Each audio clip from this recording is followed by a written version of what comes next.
আজকে জানবো বৃশ্চিক রাশির হচ্ছে জুন মাস কেমন যাবে। জুন মাসে স্বাস্থ্য, ভাগ্য, কেরিয়ার, তারপর হচ্ছে পড়াশোনা, লাভ লাইফ, ম্যারেড লাইফ, তারপর হচ্ছে ব্যবসা, এই সব কিছুই হচ্ছে নিয়ে আলোচনা করব। প্রথমেই জেনে নেব কি গ্রহগুলো কোন কোন ঘরে বসে আছে। আপনার 4th হাউসে বসে আছে শনি, 5 হাউসে বসে আছে রাহু, 6 হাউসে বসে আছে মঙ্গল, 7th হাউসে বসে আছে বৃহস্পতি, বুধ, সূর্য, শুক্র, 11 হাউসে বসে আছে কেতুদেব, 12 হাউসে। তারপরে এই যে এই 12 হাউস, এইগুলো হচ্ছে সব আপনার গ্রহগুলো বসে আছে।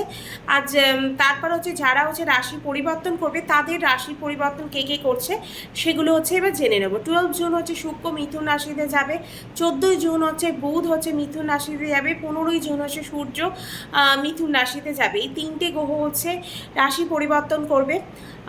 তারপরে এবার আলোচনায় যাবার আগে বলি, লাইক, শেয়ার অ্যান্ড সাবস্ক্রাইব করবেন ভিডিও ভালো লাগলে, আর কমেন্ট করতে ভুলবেন না যে ভিডিও কেমন লাগছে।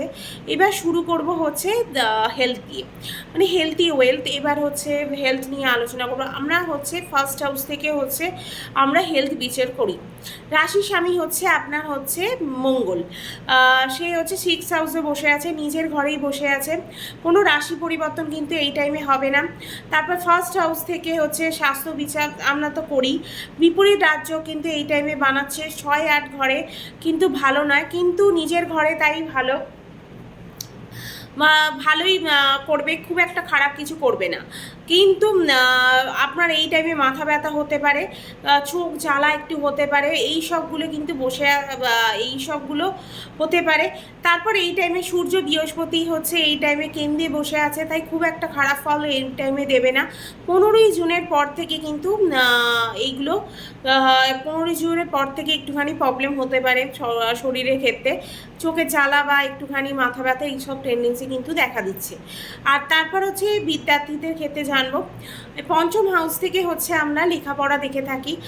পঞ্চম হাউসের তারপর হচ্ছে স্বামী হচ্ছে বৃহস্পতি, সে 7th হাউসে এখন বসে আছে। 5 হাউসে কিন্তু আমরা রাহু বসে আছে, মনকে এই টাইমে ভটকাবে, যা করতে চাইবেন একটু কনফিউশন করে দেবে।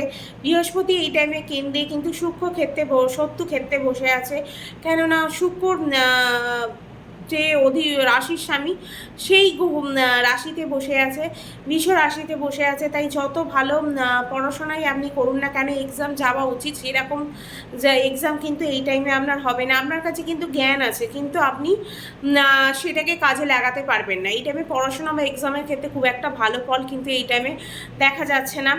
লাভ লাইফের ক্ষেত্রে বলো, পঞ্চম হাউস থেকে হচ্ছে আমরা লাভ লাইফটাও দেখে থাকি। পঞ্চম হাউসে বসে আছে হচ্ছে রাহু, এখানে বসে আছে, আপনাকে কনফিউজ করবে, মিসআন্ডারস্ট্যান্ডিং করবে, কথা কিন্তু এই টাইমে বন্ধ হয়ে যেতে পারে। সামনাসামনি কথা বলতে কিন্তু এনার্জি হয়, সামনাসামনি কথা বললে যেমন একটা এনার্জি হয়, কিন্তু এই টাইমে একটুখানি মিসআন্ডারস্ট্যান্ডিং কিন্তু করবে, শঙ্কা করতে পারে, খুব জেদ মুডি নেচার কিন্তু এই টাইমে বানিয়ে দেবে। রাহু চেঞ্জ করবে, রাহু যখনই ঘর চেঞ্জ করবে তখনই কিন্তু আপনার লাভ লাইফের ক্ষেত্রে কিন্তু যে সমস্যাগুলো হচ্ছে সেগুলো একটু সমস্যার সমাধান হয়ে যাবে। কেন পঞ্চম হাউসে রাহু যখন বসে আছে মানে লাভ লাইফ আর পড়াশোনার ক্ষেত্রে কিন্তু সমস্যা দেবেই দেবে। ম্যারেড লাইফে হচ্ছে আমরা 7th হাউস থেকে বিবাহিত জীবনটা দেখে থাকি।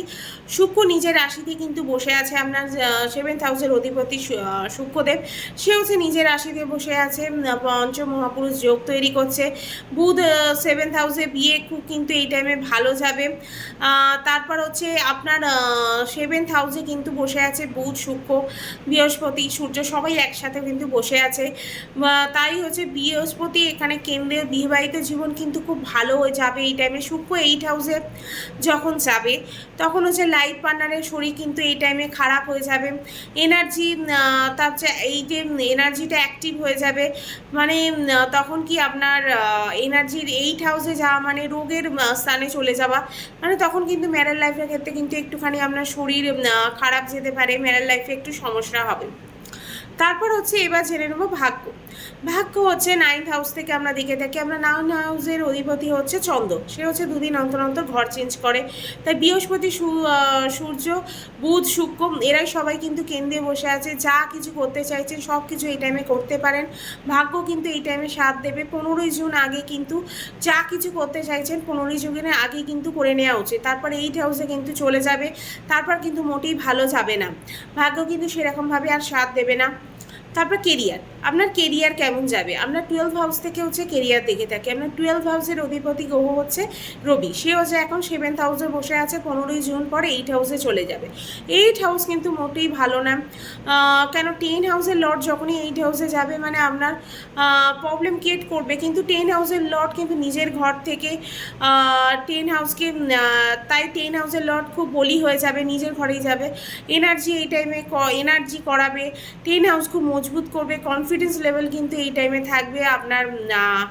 তারপর সূর্য এখানে হচ্ছে আপনার আত্মবিশ্বাসকে বাড়াবে, কনফিডেন্স লেভেলকে বাড়াবে, জীবনের সাথে একটা আত্মার কানেকশন এই টাইমে তৈরি করবে। কিন্তু 15ই জুনের পর থেকে কিন্তু আপনার রাজনীতি হবার একটা চান্স আছে, এনার্জি কিন্তু কম হয়ে যাবে, মন খারাপ হয়ে যাবে, চাকরির যোগ কিন্তু 15ই জুন, 15ই জুনের আগে। তারপর 15ই জুনের পর থেকে কিন্তু কোনো কিছুই আর ভালো যাবে না, কোনো কিছু নতুন কিছু হাত না দেওয়াই ভালো, বা চাকরি চেঞ্জ করতে চাইলেও 15ই জুনের পর করা উচিত না, বা ইন্টারভিউ থাকলেও 15ই জুনের পর খুব ভালো যাবে না।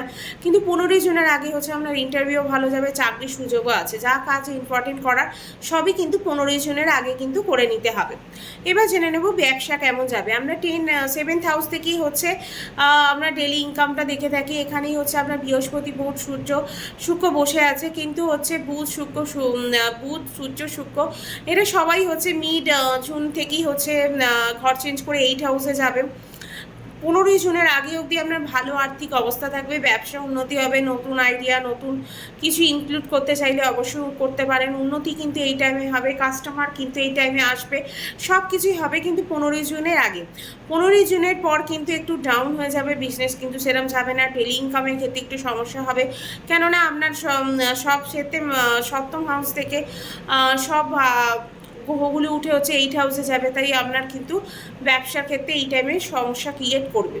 কী এমন উপায় করবো যার জন্য হচ্ছে যে প্রবলেমগুলো হচ্ছে সেগুলো সলভ হয়ে যাবে। প্রথমেই হচ্ছে সূর্যের বীজ মন্ত্র করতে পারি, সূর্যকে জল দিতে পারি, সেটা হচ্ছে তামার পাত্রে হচ্ছে সকাল 10টার মধ্যে, সকাল 8টার মধ্যে হচ্ছে জল দিতে হবে স্নান করে, আর হনুমান চালিশা পাঠ করতে পারি, আর শুক্রের বীজ মন্ত্র, এই উপায়গুলো করলে হচ্ছে আপনার যে প্রবলেমগুলো হচ্ছে সেগুলো সমাধান হয়ে যাবে। ভিডিও ভালো লাগলে অবশ্যই কিন্তু লাইক, শেয়ার অ্যান্ড সাবস্ক্রাইব করতে হবে। আজকে এখানেই ভিডিও শেষ করব।